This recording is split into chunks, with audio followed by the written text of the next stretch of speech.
Bonsoir ma soeur bien-aimée, c'est le frère Henri de Douala qui est monté à Yaoundé faire quelques activités. Ok, j'appelais pour te faire un témoignage que j'ai vécu la journée d'hier, oui le 27 hier, oui. En effet, je me suis rendu dans la ville de Sa, un village Sa, pour travailler. Je suis allé avec le frère Thompson. On était en moto. Oui, on a pris une moto. On s'y est rendu. On est arrivé, on a travaillé et on a terminé aux environs de 20h30. Au moment de rentrer donc, le frère a suggéré que non, avant de partir, il fallait qu'on rende d'abord grâce au Seigneur, on confie le voyage entre ses mains. Ok.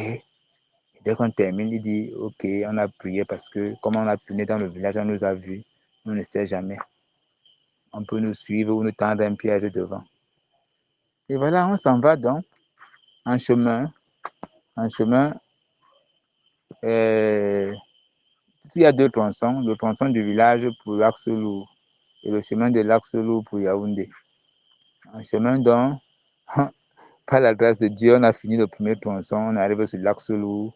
Je commence à remercier le Seigneur pour le premier parcours. Ah, ma soeur, il y avait les gens qu'on a laissés dans ce carrefour. C'est comme s'ils ont appelé devant pour dire qu'une moto arrive. Donc, du coup, quand on prend le chemin de Lac-Selou, sur la route qui mène vers du côté de Obala, oui, ma soeur, je ne te dis pas. On arrive quelque part, c'est comme une colline, quoi. Lac-Selou, mais c'était une montée, et il y avait la forêt à gauche et à droite, dans une obscurité totale. C'est là où le psaume 123 a pris tout son sens, je t'assure. Quand je marche dans la vallée de l'ombre de la mort, ma soeur, c'était obscur, on était là. Le frère Thompson ne voulait même pas très vite, hein, mais tout d'un coup, le Seigneur m'a dit d'accélérer. Et c'est comme ça qu'il accélère. Il accélère et on nous observait à distance, c'est ce que nous on savait. Dès qu'on est arrivé à un niveau là, on voit seulement comment on a jeté un tronc d'arbre. On a jeté un tronc d'arbre. On voit seulement comment un tronc d'arbre descend. Fou! Ça vient tomber devant nous, ma soeur. Mince! Quand j'ai vu le tronc d'arbre, oh, j'ai dit Seigneur, Seigneur. Mon cœur a crié Seigneur, Seigneur, non, pas ça, pas ça, pas ça, pas ça, ma soeur, pas ça. Et il y avait une voiture qui venait en face. C'était encore quand même loin. Mais j'ai crié Seigneur, pas ça. C'est qu'on comprend souvent là, Seigneur, pas ça. J'ai mis ma main sur le dos, mes deux mains sur les épaules du frère Thompson. Ah, ma soeur, on ne sait pas ce qui s'est passé. On ne sait pas. On ne sait pas ce qui s'est passé. On est ni tombé. On a été même pas. On n'a même pas été balancé, donc même déséquilibré. On ne sait pas ce qui s'est passé. On n'a même pas cogné le tronc d'arbre là. On ne sait pas. Mais donc c'est comme si c'est comme si un ange a porté la moto, nous fait traverser. On a continué seulement le chemin sans être inquiété. Donc, je ne sais pas, on a seulement continué. On a commencé à rendre grâce. On a commencé à dire merci au Seigneur. J'ai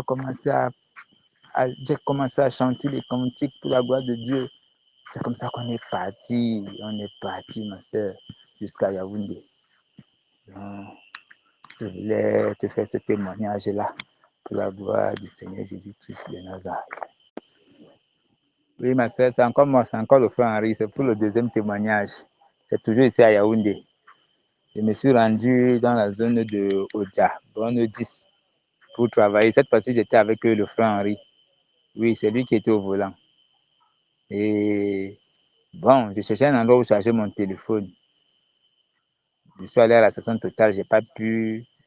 J'ai commencé à marcher pour chercher mon téléphone, mais je sentais que l'esprit me guidait. L'esprit m'a guidé sur un endroit, un monsieur vendait les médicaments. Je lui ai dit, s'il te plaît, je vais charger le téléphone.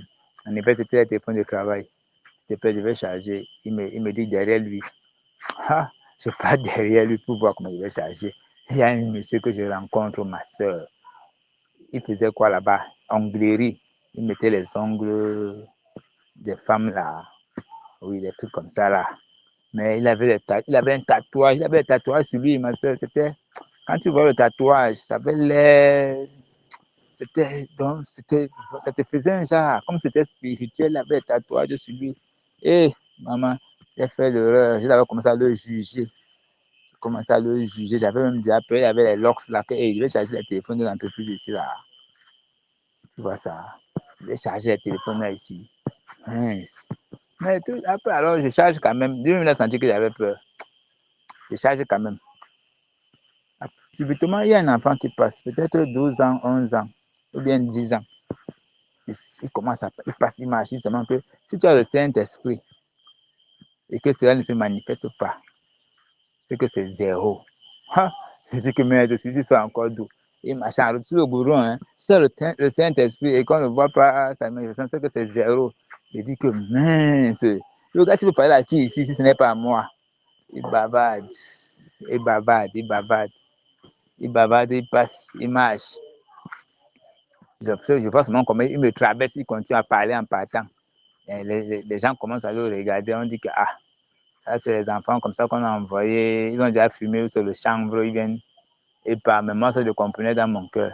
C'est comme ça donc il est parti. Je suis resté là comme ça, j'étais dépassé. J'ai dit que merde, je suis là parlé à qui?